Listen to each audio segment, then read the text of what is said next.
Hello students, आज फिर से मैं आप लोग के साथ जो ये वीडियो है इसमें जो हमारा इलेक्टिव सब्जेक्ट चल रहा है सीएस फाइनल ईयर में data science and machine learning, उसके एमसीक्यू को डिस्कस करूँगी। और जो ये लिंक है इसका जो ये मैंने बनाया है क्विज़, ये गूगल फॉर्म पे जो मैंने बनाया है इसका जो लिंक है वो डिस्क्रिप्शन बॉक्स में होगा। आप उस लिंक पे क्लिक करके ये क्विज़ आप तुरंत दे सकते हैं। जैसे वीडियो आप लोगों ने देखी, मैं आपके साथ डिस्कस करूँगी, आप कुछ दिन बाद या कुछ घंटे बाद नेक्स्ट डे आप अपनी क्विज़ दे दीजिए, तो उससे ये होगा आपको पता चलेगा कि आपको कितने याद हुए हैं। तो हर क्विज़ में मेरे 25 क्वेश्चन रहेंगे। तो जैसे इसके पहले वाली क्विज़ थी 25 क्वेश्चन उसमें थे, तो आप लोग उसके जो लिंक है उस पर क्लिक करके आप उसको दे सकते हैं। तो इसमें भी 25 क्वेश्चन है हमारे। तो इसमें फिर आप इस तरीके से आपके 25 क्वेश्चन लर्न हो जाएंगे। तो इस तरीके से आप लोग डिस्क्रिप्शन बॉक्स में इसका लिंक ज़रूर देखिएगा, ठीक है। तो मैं जैसे यहाँ पे अपना नाम डाल देती हूँ, ब्रांच डाल देती हूँ, सेमेस्टर 6 है, ठीक है। ये इन्फॉर्मेशन आप फिल कर लेना, इसमें मैं ज़्यादा टाइम वेस्ट नहीं करूँगी। जी, ठीक है। तो जो हमारा फर्स्ट क्वेश्चन है वो ये है कि विच of the following correctly defines the term discovery. तो इसका ये है कि डिस्कवरी इनमें से कौन सा है। तो पहले हम जो ऑप्शन है उनको एनालाइज कर लेते हैं। पहला क्या है, it is hidden with in A database. ये डेटाबेस में हिडन रहती है। And can only be recovered if one is given certain clue. यानी जो डिस्कवरी होती है वो डेटाबेस में हिडन रहती है कहीं ना कहीं, और जब क्लू मिलता है तभी वो उसको रिकवर कर पाता है। तो ये ऑप्शन नहीं है। दूसरा कर लेते हैं, an extremely complex molecule that occurs in human chromosome and that carries genetic information in the form of genes. इसका तो कोई मतलब ही नहीं है ना, ये कि कॉम्प्लेक्स प्रोसेस है ह्यूमन क्रोमोसोम में मिलता है, ये तो बिल्कुल नहीं है। नेक्स्ट है, it is a kind of process of executing implicit previously unknown and potentially useful information from data. This is the right answer. मतलब ये क्या है, एक ऐसा प्रोसेस है। डिस्कवरी क्या है, डिस्कवरी एक ऐसा प्रोसेस है जैसे नॉलेज डिस्कवरी इन डेटाबेस। ये आप लोगों ने डेटा माइनिंग की सेकंड नेम हम केडीडी बोलते हैं। तो उसमें डिस्कवरी क्या है, अगर हम प्रीवियसली डिस्कवरी भी किसी चीज़ की डिस्कवरी यानी खोज, ऐसी खोज किसको कहते हैं, जो यूज़फुल इन्फॉर्मेशन भी रखे और जिसको प्रीवियसली कोई जानता भी ना हो। और क्योंकि डेटा के टर्म में बात करेंगे, क्योंकि हमारा सब्जेक्ट ही डेटा माइनिंग है, डेटा साइंस है, तो डेटा में से यूज़फुल इन्फॉर्मेशन निकालना जिसको पहले किसी ने ना जाना हो, दैट इज़ डिस्कवरी। तो this is the right answer. Euclidean distance क्या होती है, process of finding a solution for a problem simply by enumerating all possible solution according to some predefined order. ये नहीं है। The distance between 2 point as calculated using the Pythagoras theorem and the stage of process in which new data is added to the existing. Euclidean distance, आपने distance 4 type की पढ़ी होंगी। Distance measure यहाँ पे इस सब्जेक्ट में जो हमारी 3rd यूनिट है या 2nd यूनिट है उसमें है। तो यूक्लिडियन डिस्टेंस में क्या रहता है, ये सिंपली जैसे हम लोग नहीं हमने मतलब देखा था उस तरीके से कि 2 पॉइंट के बीच में जो आप नॉर्मली डिस्टेंस निकाल देते हैं x1 माइनस x2 का whole square plus y1 minus y2 का होल स्क्वायर का अंडर रूट, तो दैट इज़ यूक्लिडियन डिस्टेंस। तो ये बिल्कुल पाइथागोरस प्रमेय की जो थ्योरम है उसी से ही कैलकुलेट की जाती है। Which one of the following application of data mining, fraud, corporate management and सारी एप्लीकेशन है डेटा माइनिंग की। डेटा माइनिंग की एप्लीकेशन हर फील्ड में आप इमेजिन भी नहीं कर सकते, हर फील्ड में we can apply data mining, ठीक है। तो all of the above is the right answer. Which of the following is a widely used and effective machine learning algorithm based on the idea of bagging. Bagging और boosting दोनों ही random forest से connected है। तो अगर ये इस तरीके का क्वेश्चन आता है तो आप इस पर रैंडम फॉरेस्ट टिक करेंगे। First step of knowledge discovery process, अगर आप लोगों को फिगर याद होगी जो हमने डेटा माइनिंग की जो फिगर बनाई थी, इन केस अगर आपको याद है, तो फर्स्ट स्टेप जो होता है वो हमारा होता है डेटा क्लीनिंग। हम डेटा क्लीन करते हैं, उसके बाद हम उसको अलग अलग जगह से इंटीग्रेट करके सेलेक्ट करते हैं डेटा, देन ट्रांसफॉर्मेशन अप्लाई करते हैं। तो फर्स्ट स्टेप है data cleaning. Which of the following refer to the steps of knowledge discovery process in which the several data sources are combined? यानी नॉलेज डिस्कवरी प्रोसेस का ऐसा कौन सा process है जिसमें अलग अलग डेटा सोर्सेज से डेटा को कंबाइन किया जाता है। तो इनमें से देखिए, डेटा सिलेक्शन नहीं है, डेटा क्लीनिंग नहीं है, डेटा ट्रांसफॉर्मेशन नहीं है, डेटा इंटीग्रेशन है। इंटीग्रेशन का मतलब हम इंटीग्रेट करते हैं, यानी इंटीग्रेट की जो सिनोनिम्स है वो कंबाइंड है, तो हम इंटीग्रेट करते हैं अलग अलग सोर्सेज से, तो डेटा इंटीग्रेशन राइट आंसर है। डेटा सिलेक्शन में हम डेटा सेलेक्ट करेंगे, डेटा क्लीनिंग में क्लीन करेंगे, नॉइज़ हटाएंगे, और डेटा ट्रांसफॉर्मेशन में हम दूसरी फॉर्म में ट्रांसफॉर्म करेंगे। ठीक है। The most widely use metrics and tool to assess a classification models are, सारे ही confusion matrix, accuracy, area under the ROC curve, सारे ही हम जो क्लासीफायर है उसकी परफॉर्मेंस को इवेलुएट करने के लिए यूज़ करते हैं। ठीक है। कन्फ्यूज़न मैट्रिक्स आप लोग कोविड की जो एंटीजन किट होगी उसमें भी देखते होंगे। उसमें ये है ना कि वो मतलब कई बार कोविड होता है लोगों को, वो डिटेक्ट कर लेती है, लेकिन कई बार कुछ लोगों को कोविड होता है, वो कभी भी मतलब जैसे मैं मतलब मुझे कोविड नहीं है तो वो मुझे कभी ये नहीं बताइए कि मुझे कोविड है, लेकिन वो कभी कभी जैसे किसी इंसान को कोविड होता है तो कभी कभी वो नहीं बता पाती है कि कोविड है या नहीं। ठीक है। जिसका अगर एंटीजन में निकल गया तो वो ट्रू है, मतलब अगर एंटीजन ने ये बता दिया कि इसको फलाने इंसान को कोविड है तो दैट इज़ ट्रू, मतलब उसको कोविड होगा। लेकिन कभी कभी नेगेटिव आता है तो ये नहीं श्योर रहता है कि वो उसको होगा कि नहीं, तो वो सब हम कन्फ्यूज़न मैट्रिक्स से ही निकालते हैं। और बाकी एक्यूरेसी, आरओसी कर्व भी हम यूज़ करते हैं क्लासीफायर की परफॉर्मेंस को इवेलुएट करने के लिए। ब्लैक बॉक्स, ब्लैक बॉक्स मतलब काला, काला बॉक्स, काला बॉक्स मतलब अंधेरा, अंधेरा मतलब हमें कुछ नहीं पता है, तो हम उससे देखेंगे कौन सा ऑप्शन मैच हो रहा है। It can be referred as the system that can be used without the knowledge of the internal operation. It refers the natural environment of the specific species. It takes only 2 values that are 0, 1। तो इनमें से इस तरीका कौन सा है कि जिसके बारे में पता ही ना हो, मतलब जैसे कि आप नहीं कहते काला दिल, काला दिल किसको कहेंगे? किसी इंसान को जिसके दिल में चोर है, मतलब जो जिसके मन में पता ही नहीं चलता कि आपको वो आपका भला चाह रहा है, बुरा चाह रहा है, या उसका मतलब वो सामने कुछ और है, पीछे कुछ और है, जिसका पता ही ना आपको कि एक्चुअल में वो आपके लिए सही सोच भी रहा है, तो दैट इज़ काला दिल, हम उसको बोलते हैं। ठीक है। तो ब्लैक बॉक्स क्या होगा? जिसकी इंटरनल प्रोसेसिंग, इंटरनल ऑपरेशन हमें पता ही ना हो, ऐसा सिस्टम। तो first one is the right answer. DMQL, DMQL होता है डेटा माइनिंग क्वेरी लैंग्वेज।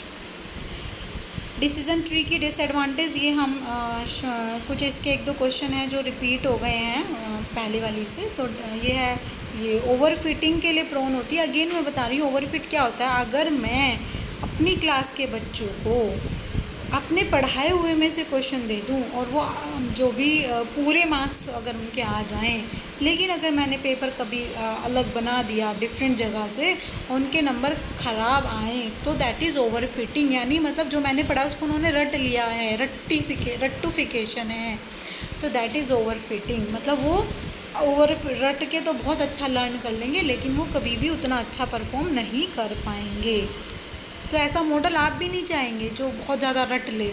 आप चाहते हैं जो समझे, समझ के जो लर्न करे। मशीन लर्निंग मतलब ऐसी एल्गोरिदम जो समझ के अच्छे से अंडरस्टैंड करें, जो भी पैटर्न है उनको समझे, जो भी हम इंफॉर्मेशन उसमें से जो भी पैटर्न निकाल रहे हैं कि ये होगा तो इस तरीके से होगा, तो वही बेस्ट होती हैं। फिर क्या है next question, in certain cases it is not clear what kind of pattern need to be find, यानी हमें कुछ केसेस में नहीं पता रहता कि हमें किस तरीके का पैटर्न फाइंड आउट करना है। तो उसके लिए डेटा माइनिंग शुड क्या होना चाहिए, हमें क्या करना चाहिए? Try to perform all possible task, perform both predictive and descriptive task, it में allow interaction with the user so that he can guide the mining process. तो सी मतलब वैसे तो देखो सभी आपको पढ़ने पड़ेंगे, लेकिन जो इसमें सी है ना वो थोड़ा मतलब आपको लग रहा होगा ना कि हमें फालतू जो हम ऑल पॉसिबल टास्क ना, ये बहुत ज़्यादा आपका टाइम वेस्ट करेगा। प्रेडिक्टिव और डिस्क्रिप्टिव टास्क भी मतलब हम क्यों परफॉर्म करेंगे? अगर हम थोड़ा बहुत इंटरेक्शन करके यूज़र से समझ सके, वो माइनिंग प्रोसेस को हमारे गाइड कर सके, तो that is better. Data selection क्या होता है? Actual discovery phase, stage of selecting the right data, record oriented classes finding, subject oriented integrated time variant, non volatile collection of data in support of management. तो इसमें से data selection मतलब data को select करना। कैसे data को select करना? जो राइट मतलब जो फिट हो। मतलब मान लो आपको हेल्थ डेटा चाहिए तो आप न्यूज़पेपर वाला डेटा थोड़ी ना लोगे, आप हॉस्पिटल से कांटेक्ट करोगे, हेल्थ का डेटा लोगे। या आप कहोगे कि मतलब जैसे डेटा माइनिंग तो हमारे फील्ड में, या फ्रॉड वाला बैंक से थोड़ी ना डेटा लोगे, तो आपको हेल्थ का डेटा हॉस्पिटल से ही लेना पड़ेगा। तो data selection is the stage of selecting the right data for KDD process. To remove noise and inconsistent data, तो क्या करना होगा?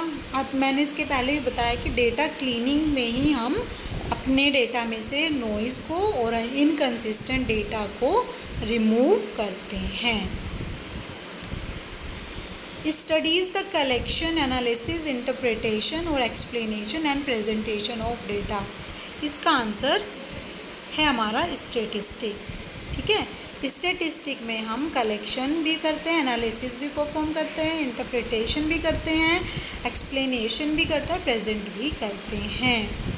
आपको थोड़ा बहुत कन्फ्यूज़न इसमें डेटा माइनिंग के साथ हो सकता है। विजुअलाइजेशन में तो खाली आप प्रेजेंट करोगे, क्लस्टरिंग भी एक टेक्निक है उसकी। डेटा माइनिंग से आप थोड़ा बहुत कंफ्यूज हो सकते हो, but statistic is the overall process. वो स्टडी करना है, जो कलेक्शन है, एनालिसिस है, इंटरप्रिटेशन है, इन सब की है ना। तो statistic is the right answer. 15th, investigate how computer can learn based on data. तो इनमें से मशीन लर्निंग देखो आ रहा है ना ऊपर, मतलब कैन लर्न। तो मशीन लर्निंग में इन्वेस्टिगेट करते हैं कि कंप्यूटर किस तरीके से डेटा से लर्न करता है। फिर है 16, is the science of searching for documents और इंफॉर्मेशन इन डॉक्यूमेंट्स। मतलब हम डॉक्यूमेंट को सर्च करते हैं या उनमें से इंफॉर्मेशन निकालते हैं, तो इंफॉर्मेशन रिट्रीवल इसका राइट आंसर है। ठीक है, आप वेब माइनिंग, टेक्स्ट माइनिंग से कंफ्यूज, मतलब डेटा माइनिंग तो नहीं है क्योंकि हम डॉक्यूमेंट की बात कर रहे हैं। आप टेक्स्ट माइनिंग से कंफ्यूज हो सकते हैं, but information retrieval is the right answer, क्योंकि हम उसमें से इंफॉर्मेशन रिट्रीव कर रहे हैं, सर्च कर रहे हैं। डेटा ऑफन कंटेन, डेटा में प्रायः क्या होता है? Target class, uncertainty, methods, keywords. Data में प्रायः अनसर्टेनिटी होती है, तो uncertainty is the right answer. Data mining process should be highly, तो data mining should ongoing, interactive, active, flexible. Data mining process हमेशा इंटरैक्टिव होना चाहिए, तभी वो अच्छा। जैसे ऊपर हमने नहीं कहा था कि यूज़र से बीच बीच में इंटरेक्ट करे, तो इंटरैक्टिव होना चाहिए, तभी आप बेटर जो इन्फॉर्मेशन जो एनालाइज करना चाहते हो, डेटा से इन्फॉर्मेशन निकालना चाहते हो, तभी आप अच्छी निकाल पाएंगे। रियल वर्ल्ड में जो मल्टी डायमेंशनल व्यू है डेटा का, तो उसकी कुछ डायमेंशन दे रखी है। जैसे एक डायमेंशन है डेटा, नॉलेज एंड टेक्नोलॉजी, तो और बाकी डायमेंशन क्या है? Method, application, tools, files. Application जो डायमेंशन है डेटा की, मल्टी डायमेंशनल व्यू से अगर हम डेटा को देखें तो डेटा में क्या है? डेटा होता है, नॉलेज, टेक्नोलॉजी होती हैं और उसकी एप्लीकेशंस होती हैं। 20th, an is a data field representing a characteristics और feature of a data object. Data field, method, variable, task,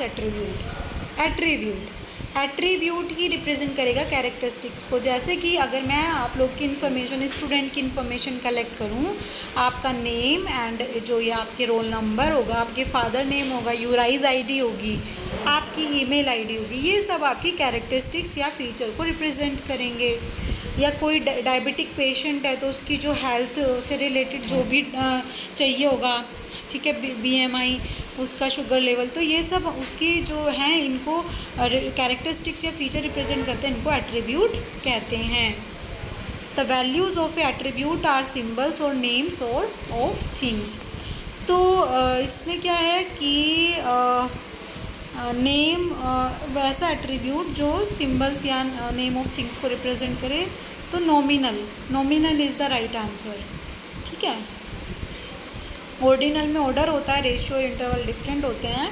तो नॉमिनल किसी भी का भी नेम इस तरीके से सिंबल्स ये नॉमिनल बताते हैं। Data about data, meta data, याद रखना, data about data is referred to as meta data.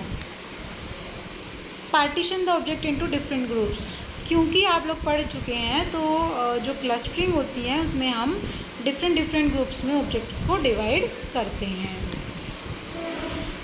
In the attribute data scaled so as to fall within a smaller range, अगर हमें किसी पर्टिकुलर रेंज में अपने data को scale करना है, चाहते हैं हम स्केल करना, तो उस प्रोसेस को हम नॉर्मलाइजेशन कहते हैं। कोई भी रेंज आप सेलेक्ट 0 to 2 भी कर सकते हैं, लेकिन अगर कोई रेंज आपने दे दी कि सारा डेटा इसी के बीच में मतलब आए, तो that is normalization. Normalization by normalizes by moving the decimal point of values of attribute, तो ये होगा हमारा by moving the decimal point, ये हमारा डेसिमल स्केलिंग। ठीक है, डेसिमल पॉइंट अपने आप ही आ रहा है, वो हिंट दे रहा है आपको क्वेश्चन। बहुत सारे क्वेश्चन तो आपको हिंट देंगे, कुछ क्वेश्चन आपको एनालाइज करने पड़ेंगे। तो ये हमारा, इनको इसको सबमिट कर देते हैं, तो स्कोर देख लेते हैं कोई गलत तो नहीं हो गया। ठीक है, तो सारे जो क्वेश्चन हैं आप इस तरीके से इसके लिंक पे जाके आप सब भी देख सकते हैं और अपने आप भी ट्राई कर सकते हैं। Thank you very much.